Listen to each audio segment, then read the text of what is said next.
Yes breaking news చూస్తున్నాం. Corona ఈ పేరు చెప్తే యావత్ ప్రపంచం ఉలిక్కి పడుతుంది. ఎందుకంటే గతంలో ఇది సృష్టించిన విధ్వంసం అలాంటిది. మరి అయితే ప్రస్తుతం ఇప్పుడు దేశవ్యాప్తంగా మరోసారి ఈ కరోనా విజృంభణ అయితే మొదలైంది. దీని వేట అయితే స్టార్ట్ అయిపోయింది.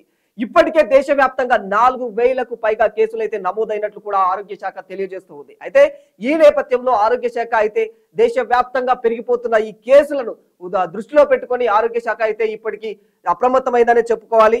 దేశవ్యాప్తంగా లెక్కల ప్రకారం అంటే ఆరోగ్య శాఖ చేసిన తాజా గణాంకాల ప్రకారం అయితే 3,961 కేసులు అయితే నమోదయ్యాయి. ఇందులో యాక్టివ్ కేసులు అవి కూడా.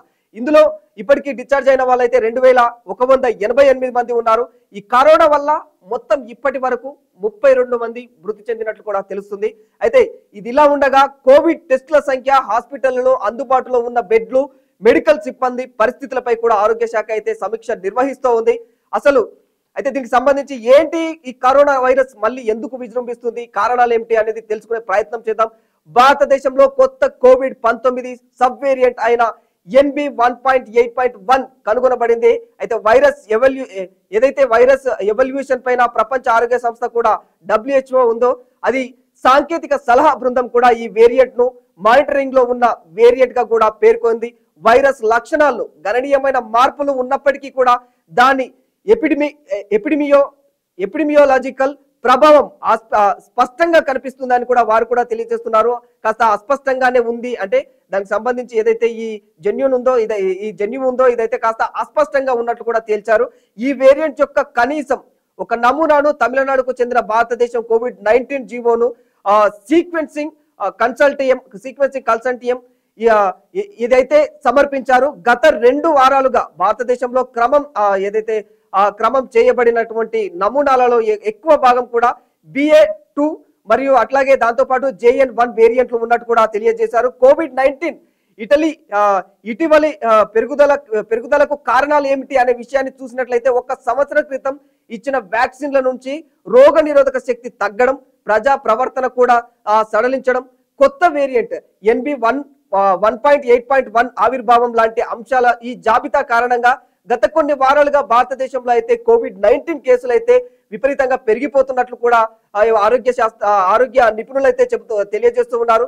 అయితే అధిక ప్రసార సామర్థ్యాలతో వాతావరణం మరియు గాలి నాణ్యతలో మార్పులు శ్వాసకోశ ఇన్ఫెక్షన్లకు కూడా కాస్త ఇది ప్రభావితం చూపే అవకాశాలు ఎక్కువగా ఉన్నాయి. ప్రధాన నగరాల్లో కోవిడ్-19 కేసులు భారతదేశంలో యాక్టివ్ కోవిడ్-19 కేసుల సంఖ్య వచ్చేసి మొత్తం 3,961 కేసులు దాటాయి. ఇప్పటికే కేరళలో అయితే అత్యధికంగా 1,336 యాక్టివ్ కేసులు నమోదయ్యాయి. ఆ తర్వాత మహారాష్ట్ర, ఢిల్లీ ఇవన్నీ కూడా అంటే అత్యధికంగా ఉన్న ఈ రాష్ట్రాలు అన్నమాట. కరోనా కేసులు ఏవైతే ఉన్నాయో ఇవన్నీ కూడా అత్యధికంగా కేసులు నమోదవుతున్న రాష్ట్రాలు ఇవన్నీ కూడా. గత 24 గంటల్లో కూడా దేశవ్యాప్తంగా ఢిల్లీలో ఒక్కొక్క చోట ఒక్కొక్క రకంగా కేసులు నమోదవుతున్నాయి.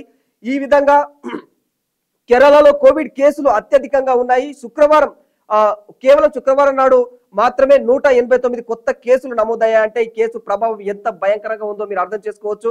ప్రస్తుతం మొత్తం అయితే ఇక్కడ కేరళలో అయితే 1,336 యాక్టివ్ కేసులు ఉన్నాయి.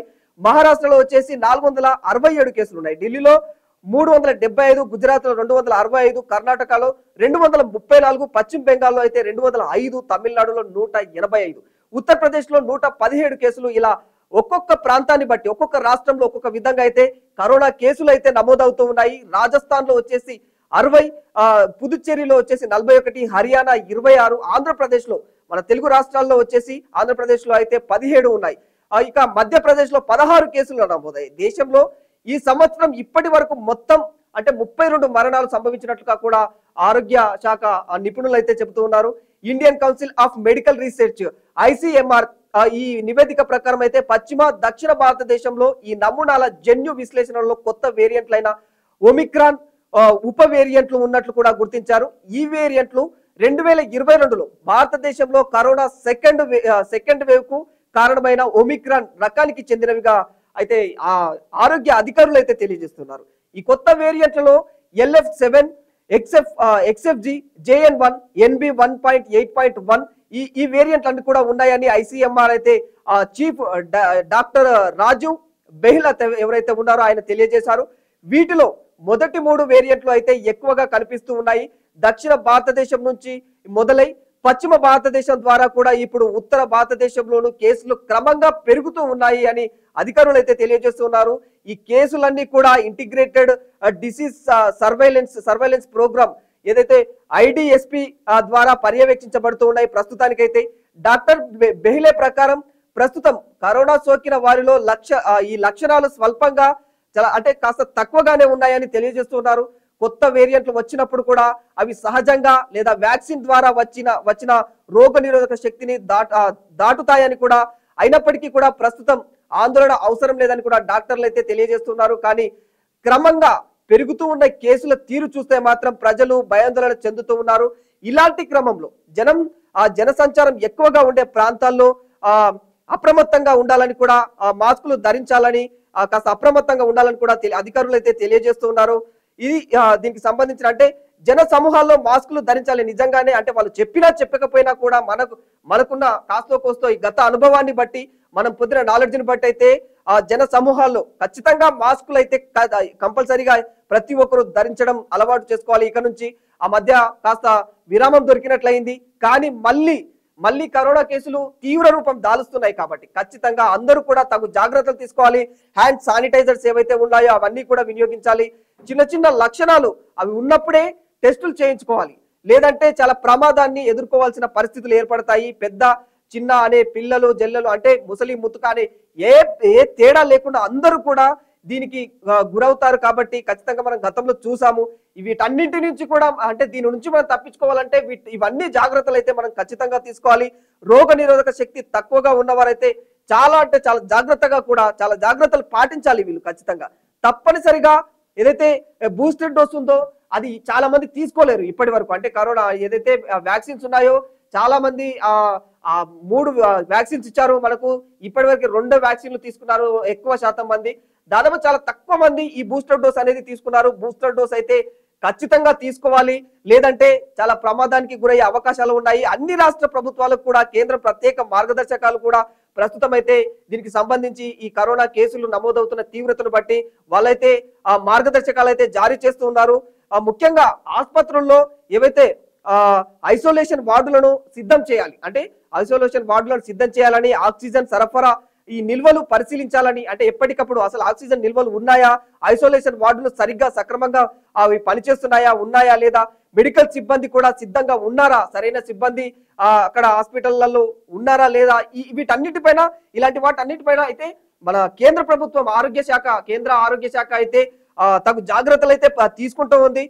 ఇప్పటికే రాష్ట్ర ప్రభుత్వాలకు కూడా తగు హెచ్చరికలు అయితే జారీ చేస్తుంది. కాస్త జాగ్రత్త పడాలి, తగు జాగ్రత్తలు తీసుకోకపోతే ప్రమాదాలు వాటిలో అవకాశాలు ఉన్నాయి. కాకపోతే ప్రజలనైతే భయాందోళనకు గురి చేసే పరిస్థితులు అయితే ఏర్పరచకూడదు. వాళ్ళను ఏ విధంగా కూడా ఇబ్బందులకు గురి చేయకుండా ప్రజలకు తగు జాగ్రత్తలు తెలియజేస్తూ వాళ్ళను అలర్ట్ చేస్తూ ఉండాలి. ఎప్పటికప్పుడు కరోనా ప్రభావం గతంలో పోల్చితే కాస్త తక్కువగా ఉన్న జాగ్రత్త అనేది మనకు ఖచ్చితంగా అది రక్షణ ఇస్తుందని చెప్పుకోవాలి. మళ్ళీ వైరస్ పంజా విసురుకు ముందే ప్రజలు కూడా అప్రమత్తంగా ఉండాలి. అంటే ప్రభుత్వాలు ఇలా వైద్యులు వీళ్ళే కాకుండా ప్రజలు మన వంతు అంటే మన ప్రాణాలు మనం కాపాడుకోవాలి. కాబట్టి ఎవరెన్ని చెప్పినా కూడా మనం కూడా కాస్త అజాగ్రత్తగా ఉండకుండా ఖచ్చితంగా జాగ్రత్తలు పాటించాలి. ఖచ్చితమైనటువంటి ఏవైతే ప్రభుత్వాలు తెలియజేస్తూ ఉన్నాయో ఇలా శానిటైజర్లు వాడాలి, మాస్కులు ధరించాలని సూచనలు తెలియజేస్తుందో అలాంటి సూచనలు తూచా తప్పకుండా ప్రతి ఒక్కరు కూడా పాటించడం అయితే మన ప్రాణాలను మనం కాపాడుకోవడమే అవుతుంది తప్ప ఇది ఏదో మనం భయాందోళన చెందాల్సిన అవసరం అయితే లేదు. ఇది మనం కరోనాకు సంబంధించినటువంటి ఇన్ఫర్మేషన్. ఇలా మరి ఇది ఎంతవరకు వెళ్తుంది ఈ కేసు, మరి ఇంకా భవిష్యత్తులో ఎలాంటి అంటే ఏ విధంగా ఇది రూపాంతరం చెందుతుంది, ఇవైతే ప్రస్తుతానికి శాస్త్రవేత్తలు కూడా ఇంకా అయితే క్లియర్ కట్ గా అయితే తెలియజేయడం లేదు. దీనికి సంబంధించి మరింత సమాచారం తెలుసుకునే ప్రయత్నం చేస్తూనే ఉందాం. ఎప్పటికప్పుడు దీనిపైన మనం ఇన్ఫర్మేషన్ అయితే వోల్గా న్యూస్ లో ఖచ్చితంగా మనం తెలుసుకునే ప్రయత్నం చేద్దాం. ఇది ఈ రోజు అంటే కరోనాకు సంబంధించిన ఇన్ఫర్మేషన్.